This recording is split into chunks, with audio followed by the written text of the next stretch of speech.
1절 말씀. 복되도다 자기 죄가를 용서받고 자기 죄를 가려움을 받은 자여. 복되도다 야훼께서 죄가를 인정하지 아니하시고 자기 영혼 안에 간사함이 없는 자여.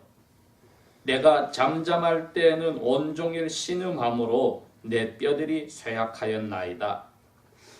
이는 밤낮으로 야훼의 손이 내게 무겁게 짓누르시기 때문이오니 나의 진액이 여름의 가뭄으로 바뀌었나이다. 셀라. 내가 나의 죄를 야훼께 시인하고 나의 죄악을 숨기지 아니하였나이다. 내가 말씀드리기를 내가 내 허물을 야훼께 자백하리다 하였더니 야훼께서 나의 죄의 불법을 용서하셨나이다. 셀라. 이로 인하여 경건한 자는 누구든지 야훼를 만날 수 있을 때에 야훼께 기도드릴지니 진실로 큰 물들의 홍수일지라도 그에게 미치지 못하리이다. 야훼는 나의 은신처이오니 야훼께서 고난으로부터 나를 보호하시며 건져냄의 노래들로 나를 두르시리이다. 셀라. 오늘 저희들에게 주신 이 말씀은 유대 민족들이 가장 사랑하는 명군, 자기들 왕조의 역사상 가장 위대한 명군 다윗 왕이 지은 시입니다.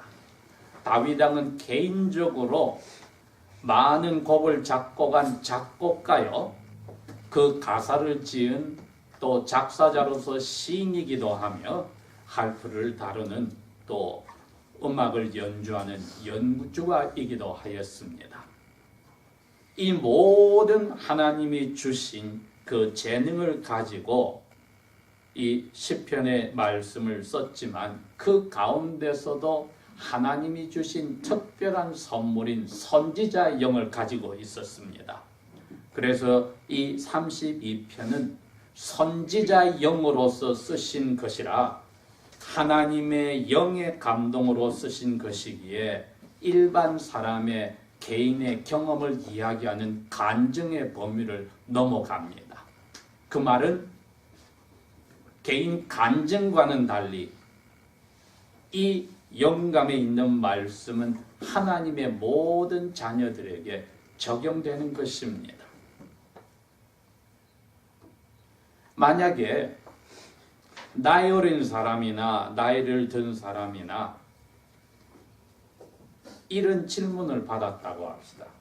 만약에 오늘 밤에 하나님께서 나를 이 세상에서 데려가신다면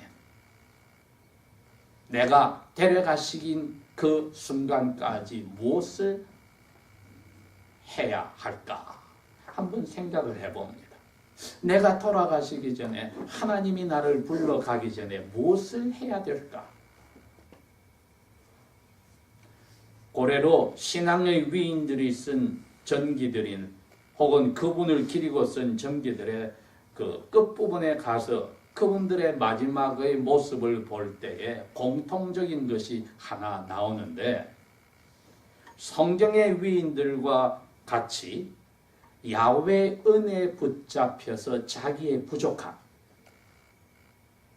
예수 그리스도가 아니고는 이 순간 안심하고 이 세상을 떠날 수 없는 미래의 불안에 대한 것을 막아주는 그 위로가 다 마음에 가지고 마지막 순간들을 대하였습니다. 제 자신이 어릴 때에 아마 나이가 어리고 집에 돌볼 사람이 없으니 저희 부모님이 교인들 신방 다닐 때 데려다 다니셨는데 나이 어릴 때 유치원도 가기 전에 제가 겪은 그 기억들이 아직 머릿속에 남는 게 하나가 뭐냐면은 가끔 세상을 떠나신 분들 집에 상가에 3, 4살 어린 꼬마인데 제가 따라가는 기억이 아직도 납니다. 어떤 때는 병원에도 가본 적이 있습니다. 저희 어머님이 그 병원에 가셨을 때 어머님이 친척 되시는 분이었는데 제 기억이 아마 옳게 언니가 되는 분이 아닌가 싶은데 저에게는 왜 숙모님이었는지. 그분이 고통 중에 부르짖으니까 저분이 그런 말씀하셔요. 언니 기억나는 거 다 회개하세요.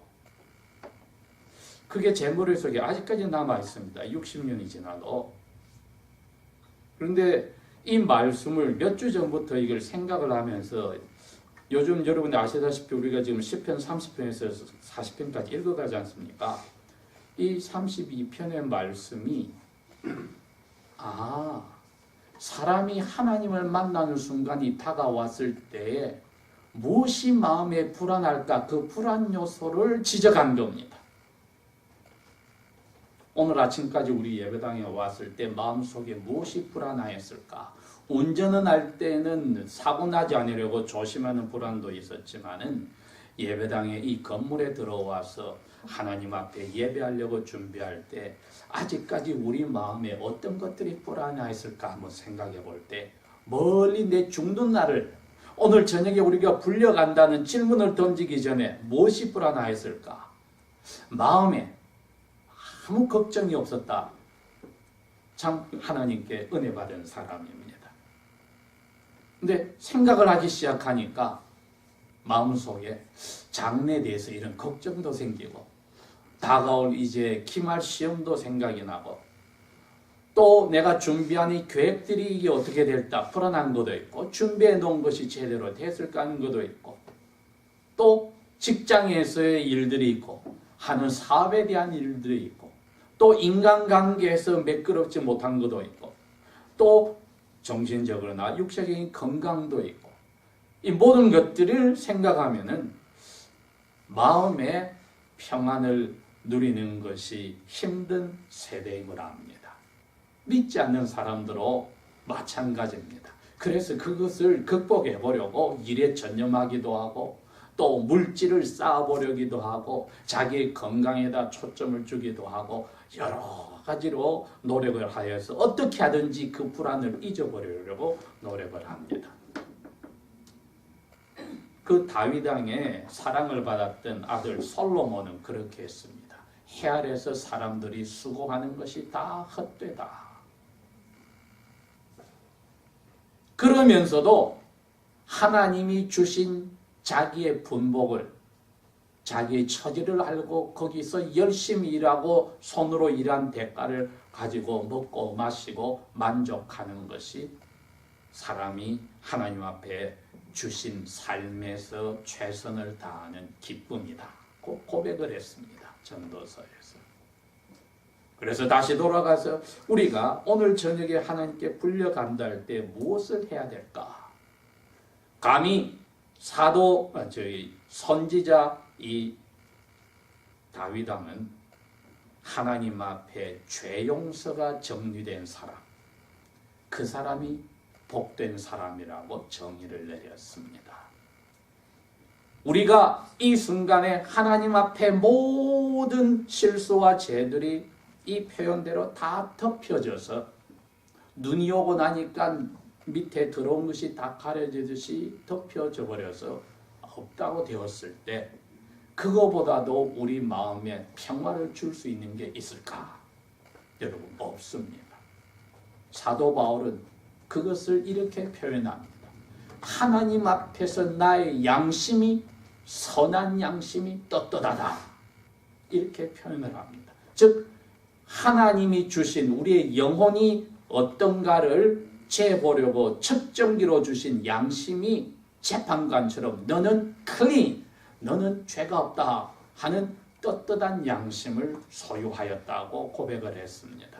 여러분, 저희들이 오늘 이 시편 32편을 통하여서 받아야 될 위로가 그겁니다. 성령님은 다윗의 입을 통해서 우리에게 위로를 주시려고 1절 2절에 복되도가다 이 시편을 읽는 하나님의 자녀들이여 한 것입니다. 5절에 가서 경건한 사람이란 말을 썼습니다.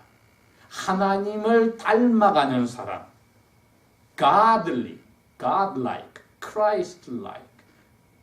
그게 경건한 사람의 뜻입니다. 하나님을 닮아가는 사람.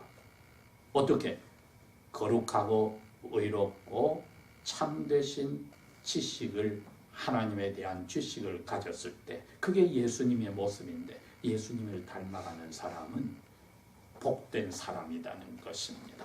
그런데 예수님과 다르게 우리는 어떻게 그 복된 사람의 자리에 들어가느냐 했더니, 일단 아담의 후손들로 우리는 다 죄를 가지고 있는데 사람들이 이것을 모르고 사는 것이 불행입니다. 자기가 어떠한 영혼의 상태를 가졌는지를 모르고 사는 사람은 참으로 하나님 앞에 비참한 사람인데, 여기 다윗 왕은 자기의 죄를 가리는 사람이 복되다고 함으로써 죄를 인정한 사람을 먼저 이야기한 겁니다.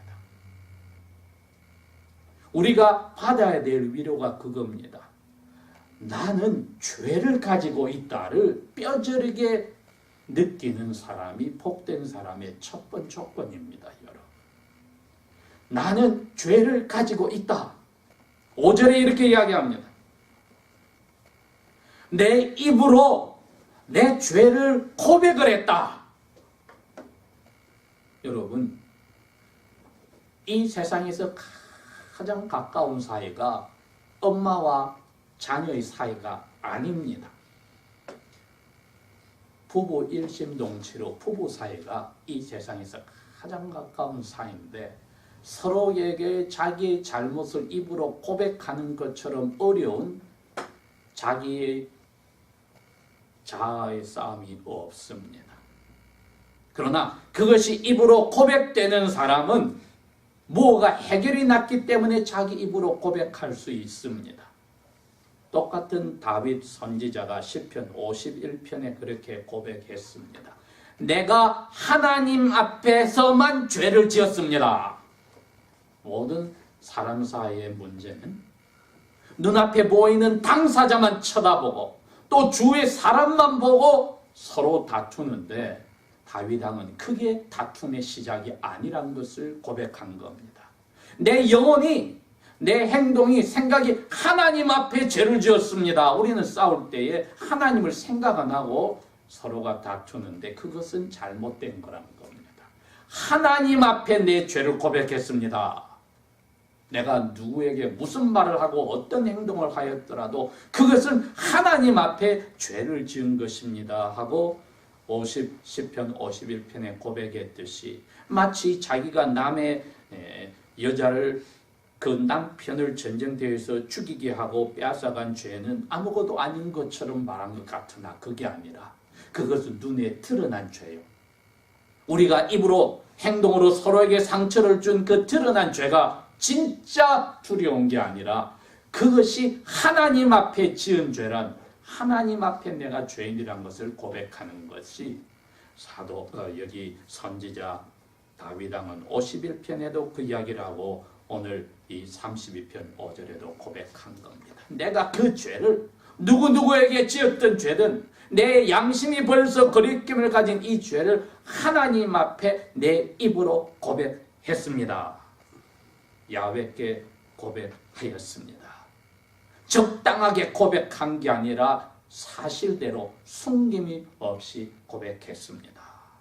여러분, 이게 첫 번째입니다. 복받은 사람은 하나님 앞에 사람 누구에게 지은 죄를 제일 먼저 하나님께 죄 지은 것으로 알고 고백한 사람이었습니다.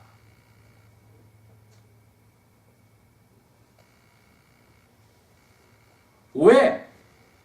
고통을 받았기 때문입니다. 이게 두 번째입니다. 거꾸로 3절, 4절에 내가 이걸 숨겼더니 견디지 못하겠더라는 겁니다.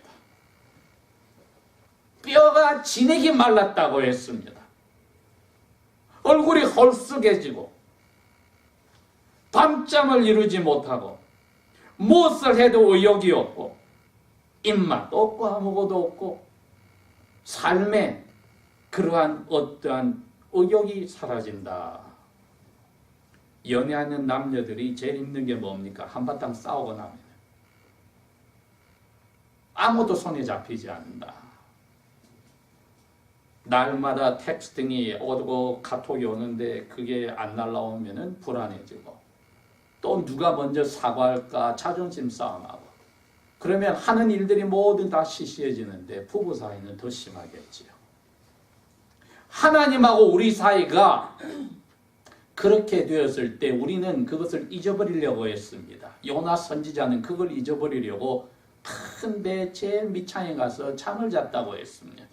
잊어버리려고 해도 하나님은 사랑의 손으로 우리 영혼을 괴롭히니까 영혼이 괴로우니 몸까지 힘들어서 3절 4절은 그 표현을 한 겁니다.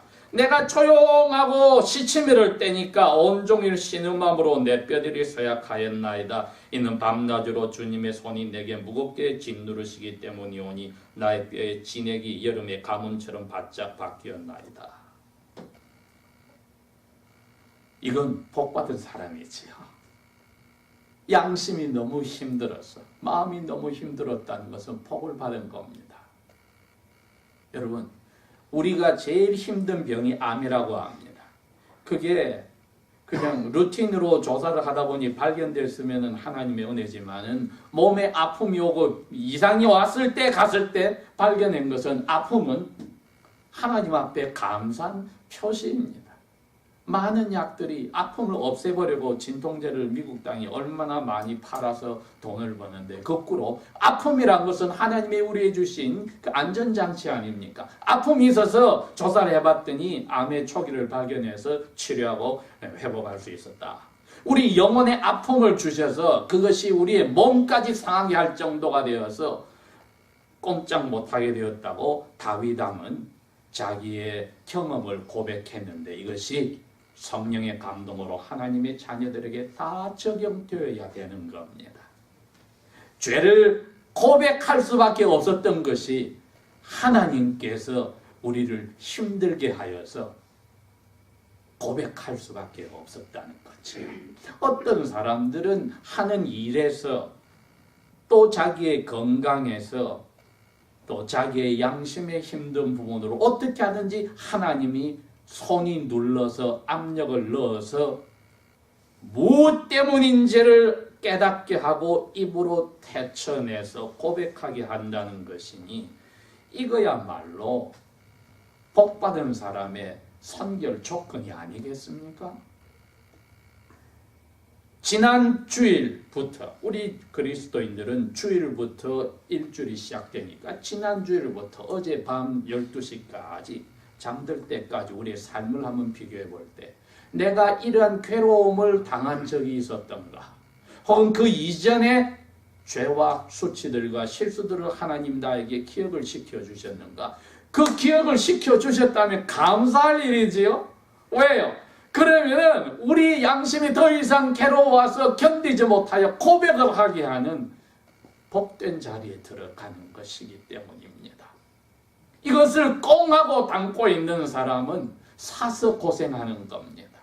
왜 입을 주셨습니까? 단지 먹고 말하라고만요? 아니죠. 하나님 앞에 태어날 때부터 다윗 왕이 51편에 고백한 대로 어머니가 죄를 가진 죄덩어리의 죄인으로 나를 죄 가운데 잉태하고 나는 죄 가운데 태어난 죄인입니다. 그렇기 때문에 우리의 양심에 괴로운 것을 고백하라고도 주신 것이 우리의 혓바닥이요 우리 입이란 것을 저희들은 기억을 하는 겁니다.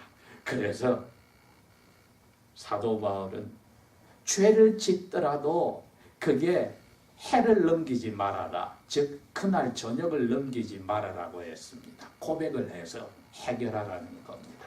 눈앞에 보이는 사람에게 그뿐이 아니라 그 전에 그 죄를 가장 가슴 아파하고 상처받은 아버지께 고백을 하고, 그 아버지께서 예수 그리스도께서 보내신 성령께서 내 영혼에 물러나 섭섭해 하시는 것을 먼저 해결하라는 겁니다.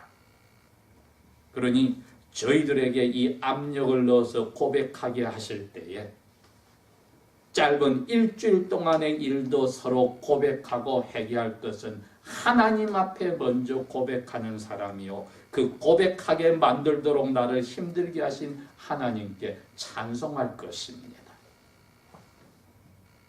오히려 1절, 2절은 계속하여 복받은 사람이요 복받은 사람이요 한 것의 결과가 다른 게 아니라 가진 죄를 하나님이 죄 없다고 해준다는 것이었습니다. 이것이야말로 사도 바울이 로마서 4장 5절에서 7절에 인용한 부분이었습니다. 우리가 하나님 앞에서 어떻게 잘 보여보려고 이렇게 보고 저렇게 하고 오늘날로 치면은 연보도 많이 하고 한 번도 예배를 빠지지 않고 기도도 하고 그거 일입니다. 공로란 것은 하나님이 그거 가지고 너 죄 있는 거 내가 없다고 눈 감아주지 않다고 하셨습니다.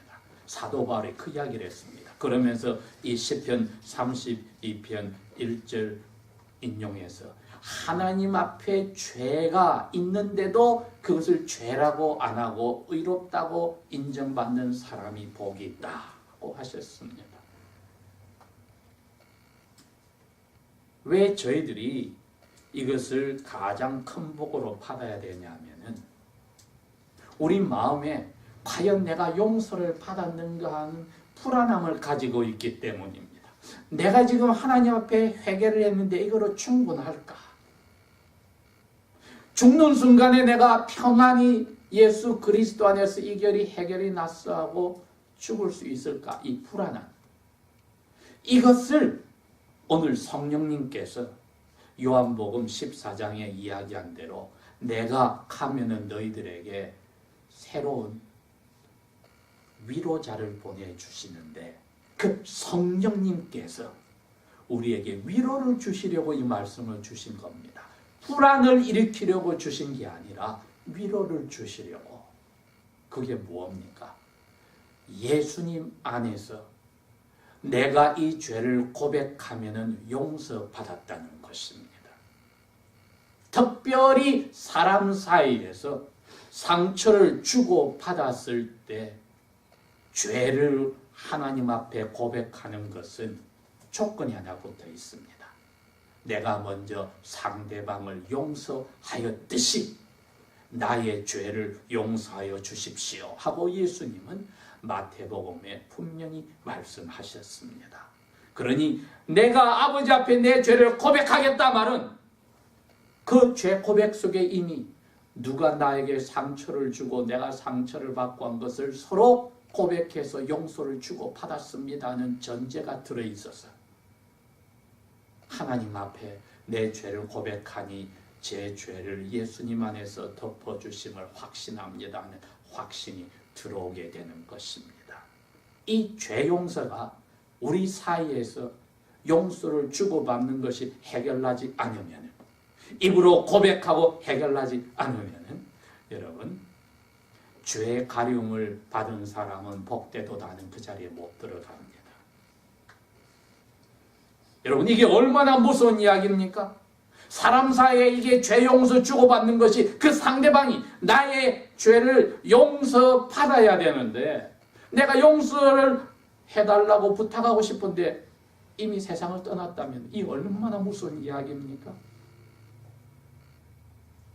그렇게 생각할 때에 죄의 가림을 받았다는 사람의 그 큰 복은 이러한 기회를 하나님이 주셔서 해결이 난 사람만이 내가 내 죄를 하나님 앞에 고백하겠다고 4절 5절에 고백하는 사람들입니다. 그러할 때야만이 6절 7절에 경건한 사람은 하나님이 아직 기회를 주셨을 때에 기도하라. 이것이 나에게는 영혼을 살려주신 구원의 찬송을 부르는 결과를 가져오느니라고 선지자 이 다윗왕은 고백을 했습니다. 경건한 사람은 모든 것이 아름다워서 경건이 아니라 사람 사이의 문제를 하나님 앞에서 용서를 주고받아서 그것을 아버지 앞에 이제 가져와서 견디지 못하여 고백하는 사람이 경건한 사람이었고 숨기지 않는 사람이었고 이것이 인생에 제일 중요하다는 것을 알아서 하나님 앞에 죄 용서의 확신을 예수님 이름으로 가졌다는 모든 위로의 하나님 사도 바울이 표현한 그 하나님의 위로를 확신하는 사람 여러분 이게 복받은 사람입니다. 우리가 오늘 이 자리를 떠나기 전에 이것이 하나님 앞에서 해결이 나지 않았으면 이것은 한시라도 멈추지 않고 선결해야 될 시급한 문제인 것을 영혼에 간절히 기억하고 그것을 하나님 앞에 아직 기회가 있을 때 해결하는 것은 복된 사람의 시작이겠지요. 야훼께 복받은 사람은 누구인가? 답이 나왔습니다. 기도하겠습니다. 아버지 하나님, 위로의 성령께서 우리에게 오셔서 우리보다 훨씬 경건하고 거룩한 다윗 왕의 고백을 통하여 저희들을 돌아보게 하시고 위로의 길을 열어주심을 감사합니다. 이처럼 하나님을 찾을 기회가 아직 있고 용서를 구하고 받을 아직 기회가 있음을 감사하면서 그러한 상처 주고받은 사람을 살려주신 것을 감사하면서 예수님 안에서 이 길을 우리에게 보여주시고 확신시켜 주신 것을 찬송하며 구원의 노래를 저희들이 주님 만날 때까지 숨이 끝날 때까지 부르게 하여 주십시오. 이 세상 모든 그 다른 것이 이 중요한 것에서 우리의 눈을 마음을 돌리지 않게 도하여 주십시오. 예수님 이름으로 감사 기도합니다. 아멘.